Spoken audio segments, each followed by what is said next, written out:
Hello class 7 students, welcome in online classes. In the previous video we read about lesson 1 of civics, institutional representation of democracy. In previous video we learn about how is an election conducted and the role of a political party in a democratic state. Now today's topic is different party system. हम आज ये जानेंगे कि हमारे पूरे world में कितने तरह के पार्टी सिस्टम पाए जाते हैं और ये किस तरीके से मैनेज किए जाते हैं।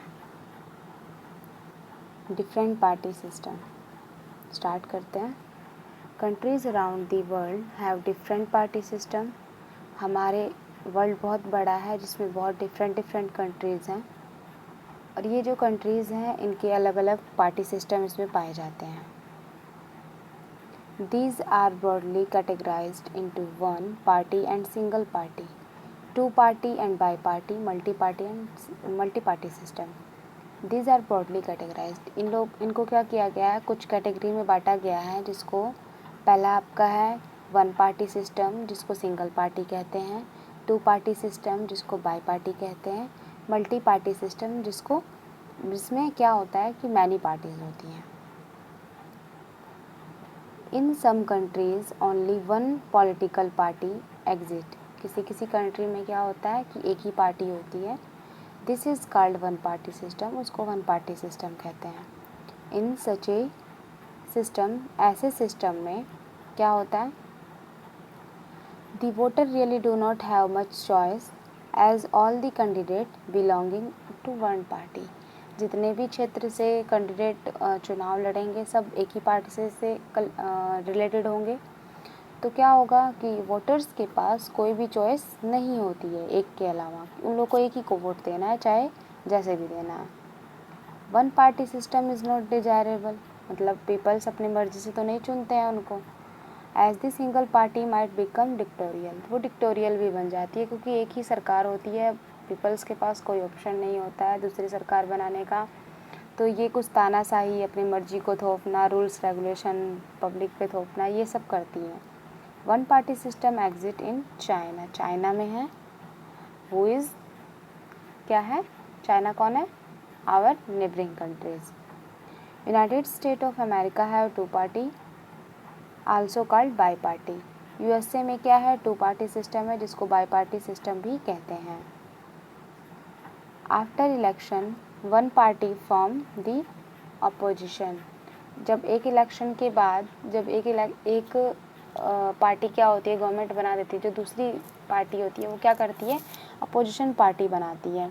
आप लोगों ने इसके पहले, यानी कि जो इससे पहले वीडियो थी, इसके पहले की वीडियो में अपोजिशन के बारे में पढ़ा था कि ये क्या क्या करते हैं। तो हम कहाँ थे, then in two party system the voter have less but clear choice. Voters के पास क्या होता है, कम चॉइसेस होती हैं लेकिन बहुत क्लियर चॉइस होती है। अगर इस पार्टी को वोट नहीं देना है तो उस सेकंड वाली पार्टी को वोट देना है। आगे क्या कहा है, moreover as both the parties are aware that they can be replaced easily by each other.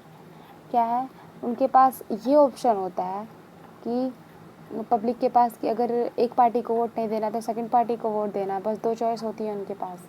और जो पार्टीज़ होती हैं वो बहुत अवेयर होती हैं एक दूसरे के प्रति, क्योंकि उन्हें ये पता है कि अगर वो कोई भी गलती करेंगी तो एक पार्टी से हट के दूसरी पार्टी की सरकार बन जाएगी। They work hard to look after welfare of peoples and win their support. क्या करती हैं, अपना पीपल्स के प्रति वेलफेयर होती है सारी दोनों पार्टीज़, और सपोर्ट विन करती हैं। जो अच्छा पीपल के प्रति अच्छा मतलब व्यवहार करेगी वही क्या होगी, विन होगी। In countries such as India, Pakistan, Canada, Australia और मैनी पॉलिटिकल पार्टीज। हमारे इंडिया में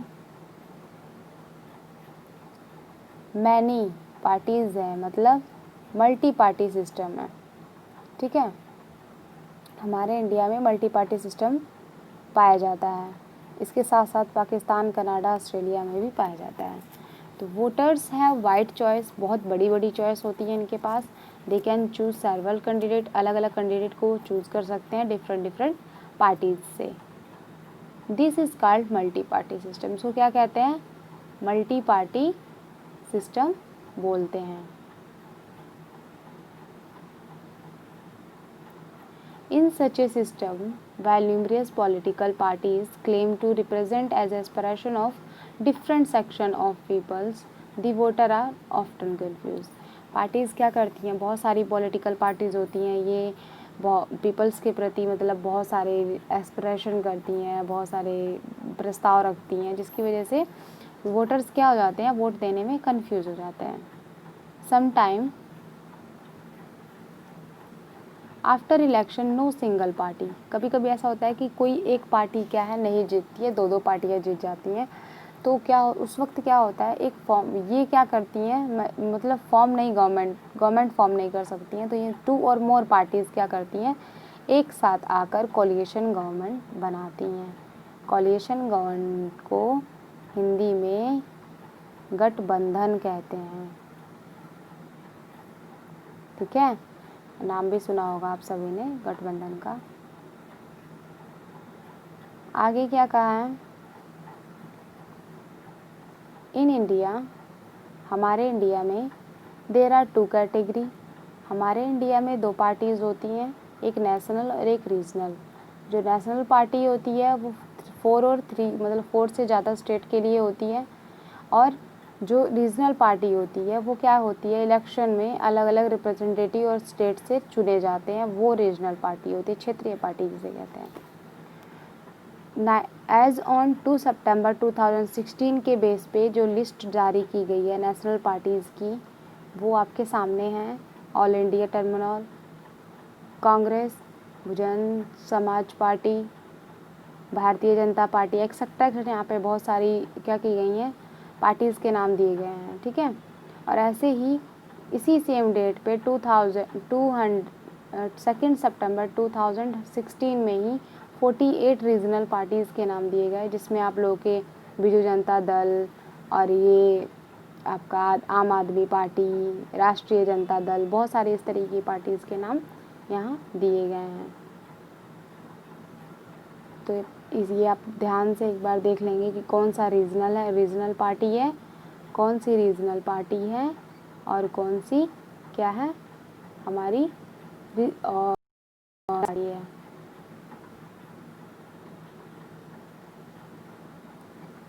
आपका आगे दिया रीजनल पार्टी आर इम्पोर्टेंट। अब इसमें ये बताया रीजनल पार्टी की इम्पोर्टेंस बताइए क्या होती है। रीजनल पार्टी इम्पोर्टेंट क्यों होती है? क्योंकि ये क्या करती हैं? अपने स्टेट के प्रति बहुत वेलफेयर होती हैं, और इन्हें ये पता होता है कि वहाँ किस चीज़ की नीड मतलब बहुत ज़्यादा है, वहाँ बेस्टेस्ट चीज़ क्या हो सकती है, ये पता होता है। इसी के थ्रू रीजनल पार्टनर्स के थ्रू सेंट्रल गवर्नमेंट क्या करती है? अंडर समझती है सिचुएशन को अलग अलग क्षेत्रों के। मतलब अगर रीजनल पार्टीज़ नहीं होंगी तो हमारी जो लोकल समस्याएं हैं, हमारी जो लोकल प्रॉब्लम्स हैं, उसको सेंट्रल गवर्नमेंट के पास कौन ले जाएगा? इसीलिए ये रीजनल पार्टीज़ इम्पॉर्टेंट होती हैं। अब आपका नेक्स्ट टॉपिक है कोलिशन गवर्नमेंट, जो कि अभी आपने पिछले इसमें भी अभी यहाँ पे थोड़ी देर पहले यहाँ पे आपने पढ़ा। कोलिशन गवर्नमेंट यही था, यहाँ पे ना ये गठबंधन सरकार, इसी के बारे में बताया इस पैराग्राफ में। गठबंधन सरकार क्या होती है? तो in a multi party system a single party sometime may not secure the majority required to form a government. वही जो पहले भी बात बताई गई कि जो एक पार्टी नहीं जीतती है, अगर 2 पार्टी जीत जाती हैं, एक कोई सिंगल पार्टी नहीं सरकार बनाती है, तो कई पार्टी क्या करती हैं? सरकार बना देती हैं, कई पार्टी मिल के सरकार बनाती है। तो सम parties join together form a government, कुछ पार्टीज़ एक साथ मिलके क्या बनाती हैं?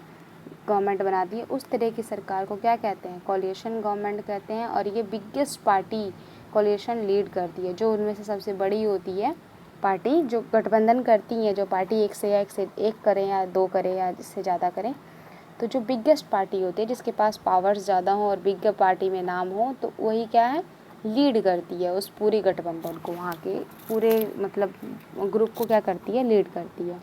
बिफोर ज्वाइनिंग दी कोलिशन, मतलब गठबंधन करने से पहले जो पार्टीज़ होती हैं वो कुछ बातों पे अपने आप में डिस्कस करती हैं, कुछ मुद्दों पे डिस्कस करती हैं कि वर्क कैसे किया जाएगा, कुछ शर्तों पे रखती हैं, ये गठबंधन होती हैं। तो ये डिस्कस करने के बाद ही क्या करते हैं, कोलिशन गठबंधन करते हैं। In India coalition government was first form 1977 with Janata party forming the government as a result of the merger of many party. कई पार्टी 1977 में गठबंधन हुआ था, जिसमें जनता पार्टी ने क्या किया था, लीड का रोल निभाया था। 13th लोकसभा के जो इलेक्शंस हुए थे 1999 में, वहाँ कोलिशन किया गया था 13 पॉलिटिकल पार्टीज़ के द्वारा, जिसको कौन लीड कर रहा था, बीजेपी लीड कर रही थी उस वक्त, और जिसको किसके नाम से जाना गया था, एनडीए के नाम से जाना गया था, नेशनल डेमोक्रेटिक अलायंस। ऐसे ही एक यूपीए की गवर्नमेंट हुई थी, जो इंडियन नेशनल कांग्रेस ने उसको लीड किया था, और ये कब हुआ था गठबंधन, 2013 में हुआ था। कुछ एडवांटेज दिए हुए हैं यहाँ पे, क्या क्या एडवांटेज दिए हुए हैं कोलिशन गवर्नमेंट के। It represent wide public opinion by representing different parties. ये बहुत अलग अलग पब्लिक ओपिनियन रखती है, क्योंकि कई पार्टीज़ होती हैं, सबके अपने अपने ओपिनियंस होते हैं, तो इस तरीके से कई पब्लिक ओपिनियन उभर के आते हैं गवर्नमेंट के सामने अलग अलग पार्टी से। It advert the consensus based approach that avoid political confliction. क्या होता है, कुछ पॉलिटिकल चीज़ें भी जो आपस में जो मतभेद होते हैं लोगों के, वो भी क्या हो जाते हैं, कम हो जाते हैं। It has its advantage, disadvantage भी है इसका, such as government from the disagreement. अगर मान लो कोई कन्फ्लिक्ट है या कोई हमको डिसीजन लेना है, तो उसके हिसाब से ये इनमें डिसएग्रीमेंट बहुत ज़्यादा होता है, कन्फ्लिक्ट बहुत ज़्यादा होता है। अगर ये क्या होता है, आपस में ये लोग सहमत नहीं हो पाते हैं, तो इसका भी बहुत घाटा होता है। अगर किसी चीज़ पर डिसीजन लेना हो तो उसमें बहुत ज़्यादा टाइम लग जाता है। तो ये पीपल फ्रेंडली पॉलिटिकल होती है, मतलब फ्रेंडली तो होते हैं, लेकिन फिर भी कुछ मुद्दे ऐसे होते हैं कि ये लोग क्या है, सहमत नहीं होते हैं, जिसकी वजह से उस चीज़ में निर्णय लेने में बहुत ज़्यादा समय लगता है। और आपका चैप्टर फिनिश हो गया है। आप लोग वीडियोज़ एक बार और देख लीजिएगा सारे, ताकि आप लोग के पॉइंट्स क्लियर हो जाएं।